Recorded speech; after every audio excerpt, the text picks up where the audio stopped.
வந்து புது ஃபார்முலா வந்து முத்துச்சாமி அவர்கள் கொடுத்தாரு. நாங்கள் வந்து மக்களை நம்பணும் வெற்றி பெற்றோம்னு சொல்லி சந்திரகுமார் அவர்கள் வந்து சொல்லியிருக்காரு. என்ன ஃபார்முலா ஃபாலோ பண்ணியிருப்பாங்க? போன தடவை பட்டி ஃபார்முலான்னு ஒன்று பண்ணாங்க. இந்த தடவை வந்து பார்த்தீங்கன்னா டக் வாக்கிங்னு ஒரு ஃபார்முலா பண்ணாங்க. அதுதான் நடந்தது. பெரியாரியவாதிகள்லாம் என்ன சொல்லிட்டு இருந்தாங்கன்னா, சீமான் அவர்கள் வந்து பெரியார் விமர்சனம் பண்ணது மிகப்பெரிய மைனஸ். எங்களுடைய நிலைமை மோசமான நிலைமை, நாம் தமிழர் கூட எல்லாம் போட்டி போட வேண்டியதாக இருக்குங்கிற மாதிரிலாம் ஒரு அதீதமாக வார்த்தையை விட்டுருந்தாரு. அதுக்கெல்லாம் ஒரு பதிலடியாக தான் இந்த ரிசல்ட் வந்திருக்கிறத பார்க்க முடியுது. இரு பெரு கட்சிகள், ஒரு இந்திய நாட்டையே ஆளக்கூடிய கட்சி, தமிழ்நாட்டை 32 வருஷமா ஆண்ட கட்சி, இவங்க ரெண்டு பேருமே அந்த பை எலெக்ஷனை பார்த்து பயந்து ஒதுங்கி நிற்கும் போது சீமானவர்கள் அதை நிற்கிறத வந்து மக்கள் பாராட்ட தான் செய்வாங்க. சீமானவர்கள் வந்து 2016 வந்து தேர்தலை முதல்ல நாம் தமிழ் வச்சு போட்டிட்டு 2024 பல தேர்தலை வந்து சந்திச்சுட்டாங்க சார். ஓட்டு வந்து ஏறுமுகமாகவே இருக்கு. என்ன ஸ்ட்ராட்டஜியை ஃபாலோ பண்றாங்க? தனிச்சு நிற்கிறது, கருத்தியெல்லாம் ஸ்ட்ராங்காக நிற்கிறது, எந்த இடத்துலையும் தேர்தலுக்காக சமரசம் பண்ணாமல் இருக்கிறது. பெரியாருடைய மண் இங்கே வந்து திராவிடத்தோட மண்ணுன்னு சொல்லி இன்னைக்கு வந்து ஸ்டாலின் அவர்கள் வந்து அறிவிச்சிருக்காரு. ஆனால் ஒரு 6000க்கும் மேற்பட்டவர்கள் வந்து நோட்டாவை வந்து தேர்ந்தெடுத்திருக்காங்க சார். இது வந்து ஆன்டி டிஎம்கே ஓட்டில் தானே சார் வரும். மக்கள் வந்து ஏகோபித்த சந்தோஷத்தில் திளைச்சு போய் திக்குமுக்காடி இருக்காங்க. பொற்கால ஆட்சி திராவிட மாடல்ங்கும் போது ஆளுங்கட்சி மீது ஒரு நம்பிக்கை இல்லாதவங்க. இந்த டெல்லி தேர்தலில் வந்து நாடே எதிர்பார்த்துருந்துச்சு. 27 ஆண்டுகள் கழிச்சு பாஜக வந்து அங்கே வெற்றி பெற்றிருக்காங்க. அமித்ஷா மோடி வந்து அவங்க எல்லாம் உள்ளார இறங்கி RSS முதற்கொண்டு எல்லாமே இறங்கி துரிதமாக வேலை செஞ்சுருக்காங்க. எப்பயுமே இந்துத்துவா. அரவிந்த் கெஜ்ரிவாலினுடைய அடையாளமே என்ன? Anti corruption. அப்போ இந்த சீஸ் மகால் அது இதெல்லாம் வச்சு அந்த சாமானியன்கிறத உடைக்கிறாங்க. அடுத்தது இந்த லிக்கர் ஸ்கேம். இந்தியாவே ஆண்டுகிட்டு இருந்தாங்க. அவங்க வந்து 3வது தடவை வந்து ஜீரோலேயே நிற்கிறாங்க. காங்கிரஸ் தான் வந்து பல இடத்துல காம்ப்ரமைஸ் பண்ணியிருக்காங்க. அவங்க சீட்டை விட்டு கொடுத்து காங்கிரஸ் கரைய ஆரம்பிச்சிருச்சு. மற்ற கட்சிகளை பூரா வளர்த்தி விட்டாங்க. விஜய் கூட இருந்து ஐயநாதன் அவர்கள் சொல்றாரு, ஏடிஎம்கே கூட வந்து துணை முதல்வர் பதவி வரைக்கும் பேசி முடிச்சிட்டாங்க. இது வந்து விஜய் அவர்களுக்கு பிளஸ்ஸா இருக்கும்னு நினைக்கிறீங்களா? அப்போ அதிமுகவில் ஊழல் குற்றச்சாட்டுகளே இல்லையா? நம்ம பார்க்கக்கூடிய இந்த 57 ஆண்டு கால திராவிட ஆட்சியில் திமுக கூடயோ அதிமுக கூடயோ போய் கூட்டணி சேர்ற எந்த ஒரு கட்சியும் தனிப்பட்ட முறையில் தமிழ்நாட்டை ஆள முடியாது.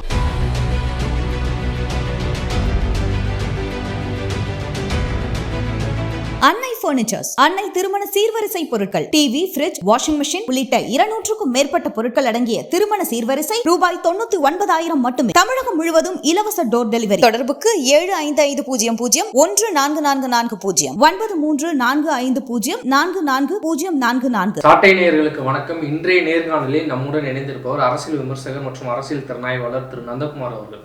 வணக்கம் சார். வணக்கம் ராஜேந்திரன். நலமா இருக்கீங்க? அட்டாசமா இருக்கேன். நீங்க எப்படி இருக்கீங்க? நலமா இருக்கும் சார். ஈரோடு இடைத்தேர்தல் வந்து தமிழகமே எதிர்பார்த்து இருந்துச்சு. ரிசல்ட் வந்துருச்சு. இந்த ரிசல்ட் வந்து எப்படி பார்க்குறீங்க? அதாவது இந்த இடைத்தேர்தலில் வந்து திமுக ஜெயிக்குங்கிறது எல்லாத்துக்குமே தெரிஞ்சது தான். யாருக்குமே அது வந்து ஒன்றும் பெரிய சர்ப்ரைஸ் இல்லை. ஆனால் எல்லாருமே எதிர்பார்த்துட்டு இருந்தது வந்து நாம் தமிழர் இருக்கக்கூடிய அந்த சீதாலட்சுமி கேண்டிடேட் வந்து எத்தனை வாக்கு வாங்க போகிறாங்க அப்படிங்கிறது தான் பார்த்துக்கிட்டு இருந்தோம். காரணம் என்னன்னு கேட்டிங்கனாக்கா, சமீபமாக சீமான் வந்து பெரியார் மேலே வச்ச அதீதமான விமர்சனங்கள். தமிழ்நாட்டில் வந்து பெரியாரை பற்றி அந்தளவுக்கு யாரும் இது வரைக்கும் இவ்வளோ காட்டமான, இவ்வளோ வந்து ஒரு அதீதமான விமர்சனத்தை யாரும் வச்சதில்லை. அப்படி இருக்கும்போது சீமான் இந்த மாதிரி சொல்லும்போது, அதுவும் இந்த தேர்தல் வந்து ஈரோட்லேயே நடக்குது. அப்போ ஈரோடுங்கிறது இவங்க ஒட்டுமொத்த தமிழ்நாடே பெரியார் மண்ணுங்கும்போது அவர் வந்து பெரியாரே மண்ணு தாங்கிற வேற திருப்பி வேற விமர்சனம் பண்ணுறாரு. பிறக்கிற இடத்துல, அவர் பிறந்து வளர்ந்த இடத்துல ஈரோடு வந்து பார்த்திங்கனாக்கா அந்த இடத்துல அதுவும் பை எலெக்ஷனும் நடக்குது.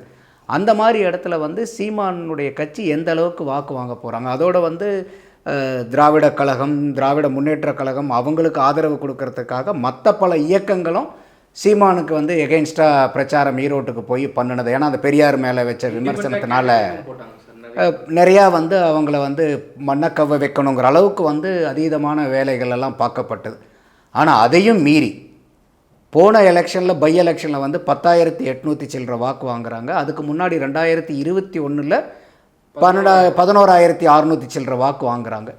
நான் முதல்ல பல நேர்காணல்களில் சொல்லியிருந்தேன், இந்த ஏற்கனவே 2 எடுத்த வாக்கை விட அதிகமாக வாங்கிட்டாங்கனாவே அது வந்து சீமானுக்கு வந்து ப்ளஸ் பாயிண்ட்டு. அதை விட டெபாசிட் வாங்கிட்டா சூப்பர் ஸ்டார் அரசியல். அவர் சொன்ன மாதிரி அரசியல் அவர் தான் சூப்பர் ஸ்டாருங்கிறதையும் நான் சொல்லியிருந்தேன். இந்த தேர்தலில் வந்து பார்த்திங்கன்னா அவங்க சீதாலட்சுமி வந்து நாம் தமிழரை சார்ந்தவங்க 24,151 வாக்கு வாங்கியிருக்கிறது வந்து ஆகச்சிறந்த ஒரு நாம் தமிழருக்கு உண்டான வெற்றியாக தான் நான் பார்க்குறேன். இது வந்து அந்த இடத்துல வந்து எம்எல்ஏ ஆகலை, அந்த எங்களில் தோல்வியான்னு பார்த்தா கூட அந்த வாக்கு சதவீதம் வந்து பார்த்திங்கனாக்கா 15.5% வாக்கு வந்து அந்த இடத்துல வாங்கியிருக்காங்க. 24,000 ஓட்டுங்கும் போது போன பை எலெக்ஷனில் 10,800, இந்த தடவை 24,000 சில்லற வாக்குங்கிறது வந்து அருமையான ஒரு பர்ஃபார்மன்ஸ் பை என்டிகே. ஒரே ஒன்று என்னென்னா டெபாசிட் வாங்கியிருந்தாங்கன்னா இன்னும் செமையாக இருந்திருக்கும். அதை மட்டும் ஒரு 1624 ஓட்டில் வந்து அவங்க டெபாசிட்டை இழக்கிறாங்க. பட் இது வந்து நாம் தமிழருக்கு ஒரு பெரிய ஆக்கத்தையும் ஊக்கத்தையும் உத்வேகத்தையும் கொடுக்குன்னு தான் நான் பார்க்குறேன். ஏன்னா எல்லாருமே எதிர்பார்த்துட்டு இருந்து சீமானுடைய ஒரு யூஎஸ்பியாகவே சொல்கிறது என்னென்னா நாங்கள் படிப்படியாக வளர்ந்துக்கிட்டு இருக்கோங்கிறது தான் அவருடைய போய்கிட்டே தான் இருக்குதுங்கிறது தான். ஆனால் இந்த எலெக்ஷனில் வந்து பார்த்திங்கன்னா இந்த பை எலெக்ஷனில் அதை உடைப்போம், அதை வந்து இருக்கக்கூடிய வாக்கை விட கம்மியாக வாங்க வைப்போங்கிறது தான் அந்த இடத்துல வந்து ஒரு போட்டியாக இருந்துச்சு. ஆனால் அத்தனை விமர்சனங்களுக்கு மீறி இத்தனை எதிர்ப்புக்கு மீறி அதுவும் ஈரோட்டிலேயே பெரியார் பிறந்த இடத்துலையே அதுவும் பை எலெக்ஷன்லேயே போன தடவை வாங்கினதை விட 2 மடங்குக்கு மேலே வாங்கினது வந்து நாம் தமிழருக்கும் அந்த கேண்டிடேட் சீதா லட்சுமிக்கும் அவங்க கட்சியை சார்ந்தவங்களுக்கு இது ஒரு பெரிய வெற்றியாக தான் நான் பார்க்குறேன். அது மட்டும் இல்லாமல் வந்து டிஎம்கே வந்து ரொம்ப பெரும்பாலும் வந்து இந்த எலெக்ஷன் வந்து பிரச்சாரமே பண்ணலை. இது வந்து புது ஃபார்முலா வந்து முத்துச்சாமி அவர்கள் கொடுத்தாரு. நாங்கள் வந்து மக்களை நம்பணும் வெற்றி பெற்றோம்னு சொல்லி சந்திரகுமார் அவர்கள் வந்து சொல்லியிருக்காரு. என்ன ஃபார்முலா ஃபாலோ பண்ணியிருப்பாங்க இந்த தடவை வந்து போன தடவை பட்டி ஃபார்முலான்னு ஒன்று பண்ணாங்க. இந்த தடவை வந்து பார்த்திங்கன்னா டக் வாக்கிங்னு ஒரு ஃபார்முலா பண்ணாங்க. அதுதான் நடந்தது. அதே மாதிரி எப்பயும் போல் வாக்குக்கு காசு கொடுத்ததா வந்து குற்றச்சாட்டு இருக்குது. நமக்கு தெரிஞ்ச பல நண்பர்கள்ட்ட பேசும்போது பணப்பட்டுவாடா வாக்குக்கு 1000 ரூபாங்கிற அளவுக்கு வந்து அவங்க கொடுத்ததெல்லாம் சொல்கிறாங்க. அந்த மாதிரி இருக்கக்கூடிய சூழ்நிலையில் வந்து இதெல்லாம் வந்து இதையும் ஓவர் கம் பண்ணி ஒரு இந்த அளவுக்கு வந்தது நாம் தமிழருக்கு நல்ல பர்ஃபார்மன்ஸு. அதோட வந்து இதே அவர் சந்திரகுமார் வந்து பார்த்திங்கன்னா முதலே சொல்லியிருந்தார் எங்களுடைய நிலைமை மோசமான நிலைமை நாம் தமிழர் கூடையெல்லாம் போட்டி போட வேண்டியதாக இருக்குங்கிற மாதிரிலாம் ஒரு அதீதமாக வார்த்தையை விட்டிருந்தார். அதுக்கெல்லாம் ஒரு பதிலடியாக தான் இந்த ரிசல்ட் வந்திருக்கிறத பார்க்க முடியுது. அதோடு மட்டும் இல்லாமல் இது வந்து ஒரு விபத்து அப்படிங்கிறார். இன்றைக்கி அவர் கொடுக்குற பேட்டியில் கூட இது வந்து ஒரு விபத்து நடக்குங்கிற மாதிரி தான் விபத்து வாங்குற மாதிரி. அதுக்கு இன்னொரு பத்திரிகையாளர் கேட்குறாரு, அப்போ நீங்களும் இந்த பை எலெக்ஷன்லேருந்து இந்த மாதிரி நீங்கள் ஓட்டு வாங்கி நீங்களும் இந்த அளவுக்கு வெற்றி வாய்ப்பு பண்ணுறது இதுவும் ஒரு விபத்தாக எடுத்துக்கலாமான்னு திருப்பி கேட்குறாரு. அவர் வந்து இல்லை நீங்கள் பேச்சை மாற்றுறீங்க அப்படி இப்படின்னு சொல்லிட்டு சமாளிக்கிறார். அப்போ எந்த இடத்துலையுமே நம்ம யார் பர்ஃபார்மன்ஸ் பண்ணாலும் நம்ம வந்து அதை அப்ரிஷியேட் பண்ணணும். இந்த பர்ஃபார்மன்ஸ் ஆஃப் நாம் தமிழர் வந்து ஈரோட்டில் இந்த சூழ்நிலையில் பை எலெக்ஷனில் பெரியார் மேலே வச்ச அதீத விமர்சனத்துக்கையும் மீறி இந்த அளவுக்கு வந்து 24,000 சில்லற வாக்குங்கிறது வந்து ஒரு எக்ஸ்ட்ராடினரியான பர்ஃபார்மன்ஸ் தான். இது வந்து நல்ல ஒரு பர்ஃபார்மன்ஸ் பை நாம் தமிழராக தான் நான் பார்க்குறேன். அதே மாதிரி வந்து தொடர்ந்து வந்து திகாரங்களாக இருக்கட்டும் திமுகனாக இருக்கட்டும் அந்த பெரியாரியவாதிகள்லாம் என்ன சொல்லிட்டு இருந்தாங்கன்னா சீமான் அவர்கள் வந்து பெரியாரை விமர்சனம் பண்ணது மிகப்பெரிய மைனஸு. ஈரோட்டில் வந்து அவர் வந்து எப்படி வந்து போன தடவையோட இந்த தடவை கம்மியாக தான் வாக்கு வாங்க போகிறோம்னு சொல்லியிருந்தாங்க. இந்த முறை வந்து ரெட்டிப்பு வந்து வாக்கு வாங்கினேன். இது வந்து மக்கள் வந்து சீமான் மீது வச்சிருக்க நம்பிக்கையை எடுத்துக்கலாமா, எப்படி எடுத்துக்கிறது சார்? இது அவர் தொடர்ந்து பயணிச்சிட்ருக்காரு. இன்றைக்கி வந்து பல கட்சிகள் வந்து பை எலெக்ஷனில் போட்டி போடுறதுக்கு தயங்குறாங்க. அதிமுகவே வந்து 57 ஆண்டு கால திராவிட பாரம்பரியத்தில் 32 வருஷம் அதிமுக தான் தமிழ்நாட்டை ஆண்டுச்சு. அவங்க தேர்தல் ஆட்சியாளர்களாக இருக்கும்போதும் பை எலெக்ஷன்லாம் நின்றுச்சு, ஜெயிச்சாங்க, பண்ணாங்க. அவங்க இதை புறக்கணிக்கிறாங்க. ஏன்னா இதில் தோத்துட்டு மறுபடியும் இங்கே இது பிரச்சனை வந்துட்டால் என்ன பண்ணுறது, 2026 கூட்டணி அமைக்கிறதுக்கு பிரச்சனை ஆயிருங்கிற ஒரு பயம் அவங்கக்கிட்ட. அடுத்தது பாரதிய ஜனதா கட்சி. பாரதிய ஜனதா ஒட்டுமொத்த இந்தியாவே ஆளுது. இன்றைக்கி ஏகபோகமாக டெல்லியில் வெற்றி பெற்றிருக்குது. அத்தனை அதிகாரங்களும் அத்தனை கட்டமைப்புகளும் இருக்கக்கூடிய அந்த கட்சியே இதில் போய் நம்ம போட்டி போட்டு தோத்துட்டோம்னா 2026க்கு அவங்களுக்கும் வந்து கூட்டணி அமைக்கிறதுல சிக்கல் வருங்கிற அந்த தோல்வியை கண்டு பயந்துருக்காங்க 2 பேருமே. ஆனால் சீமானவர்கள் வந்து பார்த்திங்கன்னா எந்த ஒரு எலெக்ஷன்லேயுமே அவர் நிற்க ஆரம்பிச்சதுலேருந்து இன்றைக்கி வரைக்கும் அவர் புறக்கணிக்கல. வெற்றியோ தோல்வியோ நான் மக்களோட இருக்கேன், மக்கள் பிரச்சனையை பற்றி பேசுகிறேன், மக்களுக்கு உண்டான அரசியலை பேசுகிறேன், புரிஞ்சுக்கிட்டு வாக்களிக்கிறவங்க அழிக்கிட்டு இல்லைன்னா பரவாயில்ல நாங்கள் பேசுகிறத பேசிக்கிட்டே இருக்கிறோன்னு சொல்லிட்டு வெற்றி தோல்வியை பற்றி அவர் கவலைப்படாமல் தொடர்ந்து களத்தில் இருக்கிறனால மக்களுக்கு அவர் மேலே ஒரு நம்பிக்கை வந்து பரவாயில்ல. இவர் வந்து அதே மாதிரி கருத்தியலையும் வச்சு பேசிக்கிட்டே இருக்கார். அந்த கருத்தியல் முதல் தான் இப்போ வந்து பெரியார் மேலே வைக்கிற அதீதமான ஒரு விமர்சனம் வரைக்கும் போய் சேர்ந்தது. அப்போ இந்த மாதிரி இருக்கும்போது இரு பெரு கட்சிகள், ஒரு இந்திய நாட்டையே ஆளக்கூடிய கட்சி, தமிழ்நாட்டை 32 வருஷமாக ஆண்ட கட்சி, இவங்க 2 பேருமே அந்த பை எலெக்ஷனை பார்த்து பயந்து ஒதுங்கி நிற்கும்போது சீமானவர்கள் அதை நிற்கிறத வந்து மக்கள் பாராட்ட தான் செய்வாங்க. அப்போ அதுவும் வந்து பார்த்திங்கன்னா மக்கள்கிட்ட சீமானுக்கு உண்டான ஒரு ப்ளஸ் பாயிண்டில் வந்து கொஞ்சம் இன்னொரு கூடுதல் ஒரு ப்ளஸ் போட்டிருக்கிற மாதிரி தான் நான் பார்க்குறேன். அதே மாதிரி சீமானவர்கள் வந்து 2016 வந்து தேர்தலை முதல்ல நாம் தமிழ் வச்சு போட்டிட்டு 2024 பல தேர்தலை வந்து சந்திச்சுட்டாங்க சார். தொடர்ந்து வந்து ஓட்டு வந்து ஏறுமுகமாகவே இருக்குது. என்ன ஸ்ட்ராட்டஜியை ஃபாலோ பண்ணுறாங்க நீங்கள் பார்க்க? தனித்து நிற்கிறது, கருத்தியெல்லாம் ஸ்ட்ராங்காக நிற்கிறது, எந்த இடத்துலையும் தேர்தலுக்காக சமரசம் பண்ணாமல் இருக்கிறது, இது வந்து அவங்களுடைய பார்க்குறேன். ஆனால் என்னுடைய இன்னொரு பார்வை என்னென்னா what you got you here won't get you there. எது வந்து உங்களை இந்த அளவுக்கு இது வரைக்கும் கொண்டு வந்திருக்கோ இதே விஷயம் உங்களை இன்னும் அடுத்த பல கட்டங்களுக்கு கொண்டு போகுங்கிற நிலை இல்லை. அப்போ நிறையா வந்து சில யுக்திகளை வந்து சீமான் கையாளணுங்கிறத நான் பல நேர்காணல்களில் சொல்லியிருக்கேன். ஏன்னா இன்னும் ஒரு அடுத்த கட்டத்துக்கு போகணும். இதே மாதிரி நம்ம வந்து படிப்படியாக போக முடியாது. இன்னும் ஒரு ஒரு ஒரு கிரேட் லீப் ஜம்ப் வந்து நமக்கு வேணும். ரொம்ப அதீதமான ஒரு வளர்ச்சி குறுகிய காலத்தில் எடுக்க வேண்டிய கட்டாயத்தில் இருக்கிறனால இன்றைக்கு வரைக்கும் வந்த வளர்ச்சி வந்து இந்த காரணத்தினாலே. ஆனால் இதையே ஃபாலோ பண்ணி போயிருந்தால் இதே மாதிரி போகலாம், தப்பு கிடையாது. ஆனால் காலங்கள் இல்லை. இன்னும் வந்து அதீதமான வளர்ச்சி அதிகமான வளர்ச்சி நமக்கு வந்து வேணுங்கும் போது சில ஸ்ட்ராட்டஜிஸை வந்து அவர் மாற்றணும்னு எதிர்பார்க்குறேன். அதே மாதிரி வந்து இது வந்து பெரியாருடைய மண், இங்கே வந்து திராவிடத்தோட மண்ணுன்னு சொல்லி இன்னைக்கு வந்து ஸ்டாலின் அவர்கள் வந்து அறிவிச்சிருக்காரு. ஆனால் பெரியாருடைய சொந்த ஒரு ஈரோட்லேயே வந்து நாங்கள் வந்து இவங்களை தேர்ந்தெடுக்க விரும்பலன்னு சொல்லிட்டு ஒரு 6000க்கும் மேற்பட்டவர்கள் வந்து நோட்டாவை வந்து தேர்ந்தெடுத்துருக்காங்க சார். இது வந்து ஆன்டி டிஎம்கே ஓட்டில் தானே சார் வரும். இது எப்படி எடுத்துக்கிறது? இது அதாவது இது ரெண்டு விஷயமா பார்க்கணும். ஒன்று வந்து எந்த கட்சி மேலே எங்களுக்கு நம்பிக்கை இல்லை. அடுத்தது வந்து ஒரு ஆளுங்கட்சியில் இருக்கும்போது இன்றைக்கி திராவிட முன்னேற்ற கழகம் சொல்லிட்டு இருக்கிறது பூராமே மக்கள் வந்து ஏகோபித்த சந்தோஷத்தில் திளைச்சு போய் திக்குமுக்காடி இருக்காங்க. பொற்கால ஆட்சி, திராவிட மாடலுங்கும் போது ஈரோட்டில் இந்த மாதிரி ஒரு 6000க்கும் மேற்பட்ட வாக்குகள் வந்து நோட்டாக்கு விழுகிறது வந்து ஆளுங்கட்சி மீது ஒரு நம்பிக்கை இல்லாதவங்க. இந்த இப்போ ஒரு சீமானுக்கு அந்த வாக்கு விழுகலை, ஓகே, ஏன்னா சீமானுக்கு இது வரைக்கும் அவங்க போடாதீங்களா கூட இருக்கலாம். ஆனால் ஒரு ஜெயிச்சிருக்கிறக்கூடிய கட்சி, ஒரு ஆளுங்கட்சியாக இருக்கிறவங்களுக்கு மேலே இந்த நோட்டாவுக்கு அந்த இடத்துல 6000க்கு மேலே வரும்போது ஃபஸ்ட்டு சீமான் மேலே நம்பிக்கை இல்லைனாலும் பரவாயில்ல, ஆனால் அவங்களுக்கு ஏன் வந்து திமுக மேலே ஏன் நம்பிக்கை இல்லாமல் போச்சுங்கிற ஒரு கேள்வி நம்ம வைக்க வேண்டியதாக தான் இருக்குது.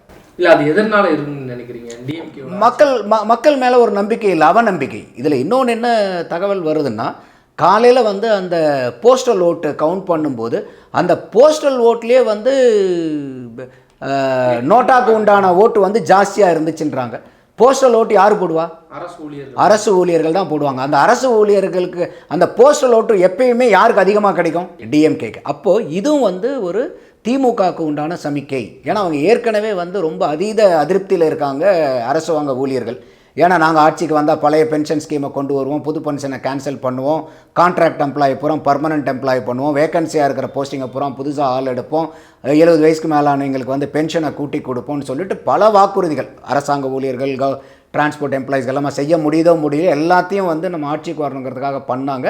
ஆனால் இதை பூரா எதுவுமே கண்டுக்கல. இப்போ திடீர்னு வந்து நாங்கள் வந்து ஒரு குழு அமைக்க போகிறோன்றாங்க. அந்த குழு அமைச்சு இதெல்லாம் ஒரு ஒரு என்ன சொல்கிறது, ஒரு கண்துடைப்பு வேலையாக தான் நான் பார்க்குறேன். அப்போது அதனால தான் அரசாங்க ஊழியர்கள் என்ன சொல்லியிருந்தாங்கன்னா, அப்போ நீங்கள் வந்து எதிர்க்கட்சியாக இருந்தீங்கன்னா தான் எங்கள் மேலே உங்களுக்கு வந்து அன்பும் அனுசரணையும் அக்கறையும் வரும் போல இருக்குது. வரப்போகிற எலெக்ஷனில் உங்களுக்கு நாங்களே எதிர்க்கட்சி தலைவராகவே உங்களுக்கு உட்கார வைக்கிறோங்கிற அளவுக்கு அவங்க அதிருப்தியை வெளிப்படுத்தினாங்க. இதெல்லாம் வந்து திமுக வந்து உற்று கவனிக்க வேண்டியது.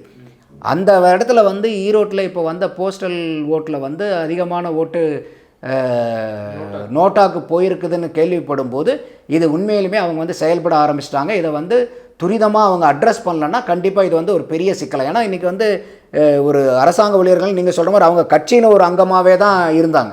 இப்போ அவங்களே வந்து ஆரம்பிக்கிறாங்கங்கும் போது கண்டிப்பாக வந்து திமுக வந்து இதை கவனித்து சரி செய்யணும். இல்லைனா அது அவங்களுக்கு பாதகமாக தான் முடியும். அதே மாதிரி ஈரோடு கிழக்கு வந்து தமிழ்நாடு எதிர்பார்த்த மாதிரி டெல்லி தேர்தல் வந்து நாடே எதிர்பார்த்துருந்துச்சு. 27 ஆண்டுகள் கழிச்சு பாஜக வந்து அங்கே வெற்றி பெற்றிருக்காங்க. அரவிந்த் கெஜ்ரிவால் வந்து தோற்றுருக்காரு சார். இதை எப்படி பார்க்குறீங்க? இது 10 ஆண்டுக்கு உண்டான ஆன்டி இன்கம்பன்சி இருக்குது. அடுத்தது வந்து பாரதிய ஜனதாவை பொறுத்த வரைக்கும் இன்றைக்கி ஒட்டுமொத்த இந்தியாவே நம்ம ஆண்டுட்ருக்கோம். ஆனால் நம்ம வந்து ஒரு பிரதம மந்திரியாக உட்கார்ந்துருக்கிற இடத்துல நடக்கக்கூடிய ஆட்சி வேறு ஆட்சியாக இருக்குங்கும் போது அதெல்லாம் அவங்களுக்கு ஒரு பெரிய நெருடல். 2014 மோடி வந்து அலை வீசி பெரிய அளவுக்கு ஜெயிக்கிறாரு. அதுக்கு வந்து 2015 தோக்குறாங்க. அதாவது ஆட்சியை பிடிக்க முடியல. 2019 திருப்பி வராங்க. அதுக்கு உண்டான டைமில் அதுக்கப்புறம் 2020 தேர்தல் நடக்குது. அதுலேயும் வந்து அரவிந்த் கெஜ்ரிவால் தான் ஜெயிக்கிறார். 15 67 சீட்டு வாங்குறாரு. 2020 62 சீட்டு வாங்குறாரு. அப்போ வந்து என்னன்னாக்கா அந்த தேர்தலை வந்து முக்கியமாக கவனித்தது வந்து அந்த டெல்லி நேஷ்னல் கேபிட்டல் டெரிட்டரிங்கிற அங்கே இருக்கக்கூடிய இப்போ ஒரு மாநில தலைவர் மாதிரி இருக்காங்கன்னா அந்த குழுக்கள் தான் அங்கே பார்த்துச்சு.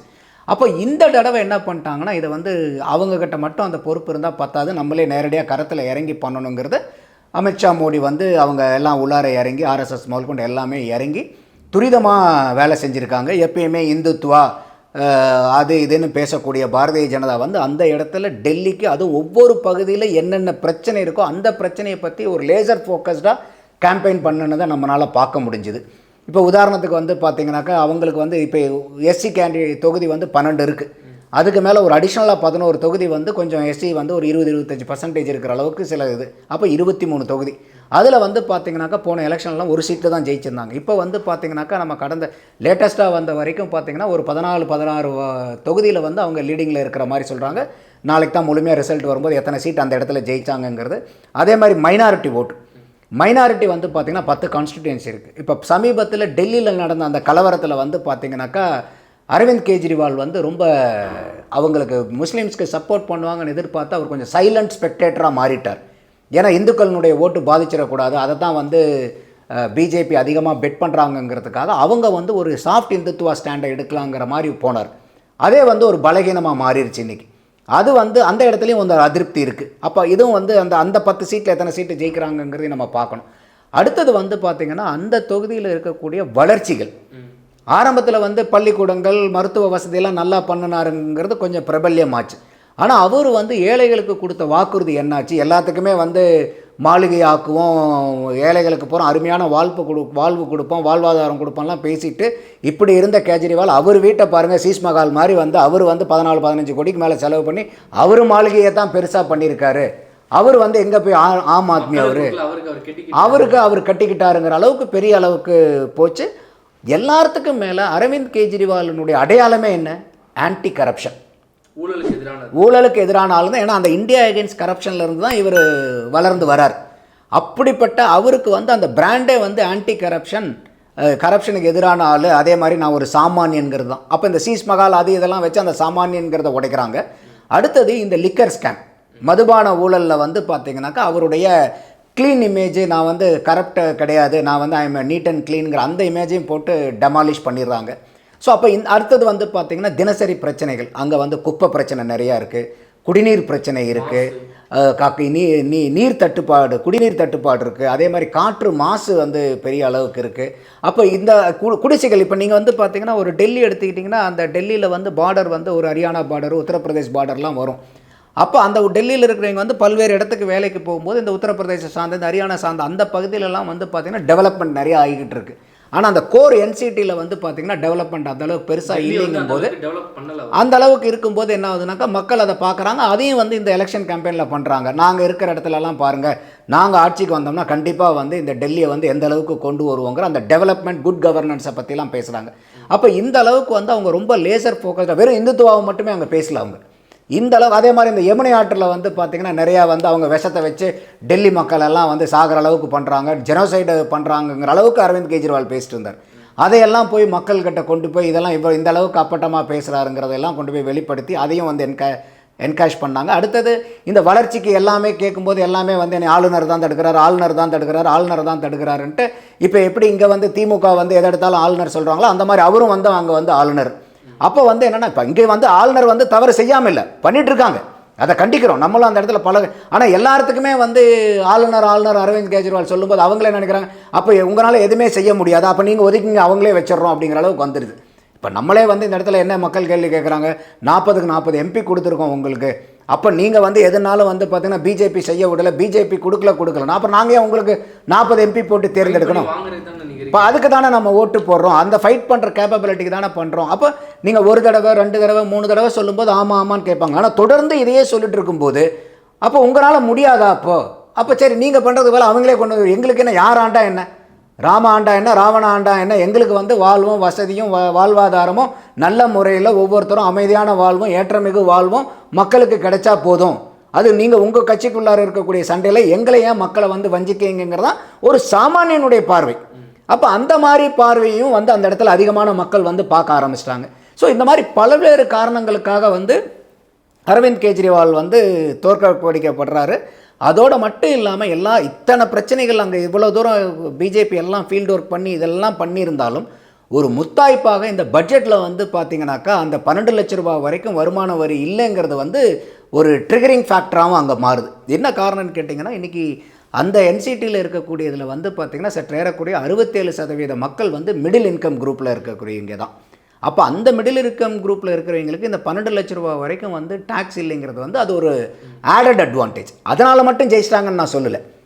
இவ்வளோ தூரம் ஏன்னா இப்போ எந்த ஒரு எலெக்ஷனுமே சும்மா ஒரு அனௌன்ஸ்மெண்ட்டில் ஜெயிச்சிட முடியாது. இந்த அளவுக்கு அங்கே வேலை பார்த்துருந்து இதை வந்து ஒரு முத்தாய்ப்பா அந்த அளவுக்கு வந்து பண்ணியிருக்கும்போது இது வந்து அவங்களுக்கு ஒரு ட்ரிகரிங் ஃபேக்டராகவும் மாறுதாங்க. அதே மாதிரி இன்னொரு தேசிய கட்சி சார் இந்தியாவே ஆண்டுகிட்டு இருந்தாங்க, இனிமேல் நாங்கள் ஆள போகிறோம் அப்படின்னு சொன்னாங்க. அவங்க வந்து 3வது தடவை வந்து ஜீரோலேயே நிற்கிறாங்க காங்கிரஸை பொறுத்த வரைக்கும் என்னன்னு கேட்டிங்கனாக்கா, அவங்களுக்கு வந்து இந்த எலெக்ஷன் வந்து அவங்க தனியாக நிற்போங்கிற அளவுக்குலாம் எதிர்பார்க்கல. அவங்க பண்ணியிருந்தாங்கன்னா போன தேர்தல் முடிஞ்சதுலேருந்தே வேலை பார்த்துட்டு இருப்பாங்க. இந்த ஹரியானாவில் வந்து எப்போ வந்து ஆம் ஆத்மிக்கு காங்கிரஸ் சீட்டு கொடுக்காம போச்சோ, அதாவது இவங்க வந்து 5 சீட்டு கேட்டாங்க, ஒரு 1.3% தான் அவங்க ஓட் ஷேர்.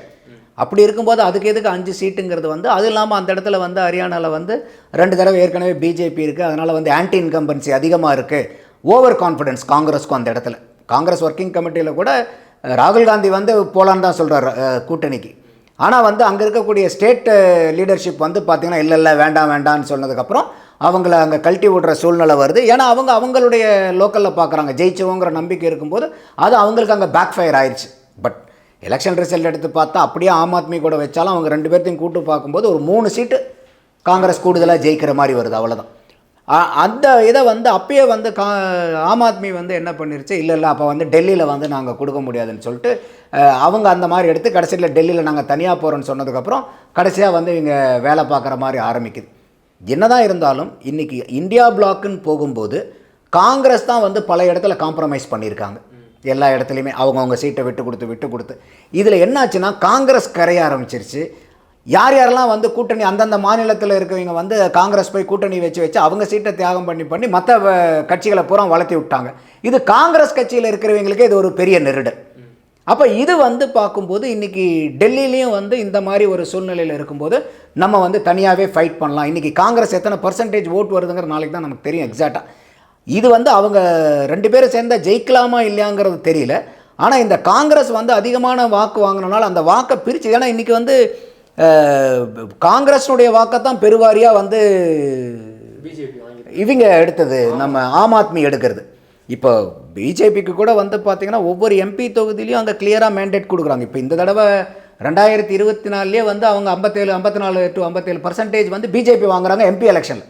7 தொகுதியும் ஜெயிக்கிறாங்க. போன தடவையும் அதே மாதிரி தான் கொஞ்சம் ஜெயிச்சாங்க. ஆனால் இந்த தடவை வந்து அந்த 16 அவங்க மாநிலத்தில் கிடைக்கிற அசம்பிளி எலெக்ஷனுக்கும் பர்சன்டேஜுக்கும் எம்பி எலெக்ஷனுக்கும் ஒரு 16%. அந்த 16% கிடைச்ச வாக்கை விடக்கூடாது இந்த தடவைங்கிறதுல தீர்க்கமாக இருந்து தான் பிஜேபி வந்து இந்த ஒர்க்கெல்லாம் ஃபீல்டு ஒர்க் பண்ணி இதை வந்து அவங்க பக்கம் எடுத்துட்டு அவங்க ஜெயிக்கிறாங்க. வேலுமணி அவர்கள் வந்து சொல்லியிருக்காங்க, நீங்கள் எதிர்பார்க்குற கூட்டணி வந்து அமையும், எடப்பாடி அவர்கள் வந்து அதை அமைச்சு கொடுப்பாருன்னு சொல்லி இந்த பக்கம் சொல்கிறாங்க. அதேமாதிரி விஜய் கூட இருந்து ஐயநாதன் அவர்கள் சொல்கிறாரு, ஏடிஎம்கே கூட வந்து துணை முதல்வர் பதவி வரைக்கும் பேசி முடிச்சிட்டாங்க, விஜய் அவர்கள் வந்து ஏடிஎம்கே கூட தான் கூட்டணிக்கு போகிறாரு அப்படின்னு சொல்லி சொல்கிறாங்க. இது வந்து விஜய் அவர்களுக்கு ப்ளஸ்ஸாக இருக்கும்னு நினைக்கிறீங்களா அந்த கூட்டணி போகிறது, இல்லை அந்த கூட்டணி அமையுமா முதல்ல? இல்லை, இதில் 2 பார்வை இருக்குது எனக்கு. அதாவது வந்து உங்களுக்கு குறுகிய கால லாபம் வேணுமா, நீண்ட கால லாபம் வேணுமா, ஷார்ட் டேர்ம் பெனிஃபிட்டா, லாங் டேர்ம் பெனிஃபிட்டா, இதை வந்து விஜய் தான் டிசைட் பண்ணணும். இன்றைக்கி இருக்கக்கூடிய நிலைமையில் விஜய் அவர்கள் அதிமுக கூட கூட்டணிக்கு போனார்னா கண்டிப்பாக ஒரு ஸ்ட்ராங்கான அலையன்ஸ். ஏன்னா ஏற்கனவே வந்து அதிமுக இருக்காங்க, விஜயகாந்த் கட்சி இருக்குது, தாவேக்காவும் அங்கே போகும்போது ஒரு ஃபார்மிடபிள் அலையன்ஸாக மாறும். அப்போ அந்த மாதிரி ஒரு அலையன்ஸ் அங்கே சேரும்போது என்ன ஆகுனா ஆட்டோமேட்டிக்காக வந்து திமுகவில் இருக்கக்கூடிய சில கட்சிகளையும் வந்து அதை அட்ராக்ட் பண்ணும். பாரதிய ஜனதா கூட்டணியில் இருக்கக்கூடிய பாட்டாளி மக்கள் கட்சியும் வந்து அதை அட்ராக்ட் பண்ணும். அது அவங்களோட இன்றைக்கி விஜய் வந்து அதிமுக கூட போய் சேர்றாருன்னா அது அவங்களோட மட்டும் முடியாது, மற்ற சில கட்சிகளும் அங்கே வரும். நல்ல ஒரு வெற்றி வாய்ப்பு பிரகாசமாகவே இருக்கும். வெற்றி வாய்ப்பு கண்டிப்பாக கிடைக்கும். இன்னும் சொல்ல போகணுன்னா விஜய்க்கு வந்து ஒரு துணை முதல்வர் பதவி கூட கொடுக்கலாம், ஒரு நல்ல ஒரு மினிஸ்ட்ரிஸ் கூட கொடுக்கலாம். ஆனால் லாங் டேர்மில் விஜய்க்கு வந்து அது பாதிப்பை உண்டு பண்ணும். காரணம் என்னன்னு கேட்டிங்கனாக்கா, இன்றைக்கி விஜய் அவர்கள் வரும்போதே அவர் சொல்கிறாரு நாங்கள் ஊழலுக்கு எகென்ஸ்டாக வரோம்.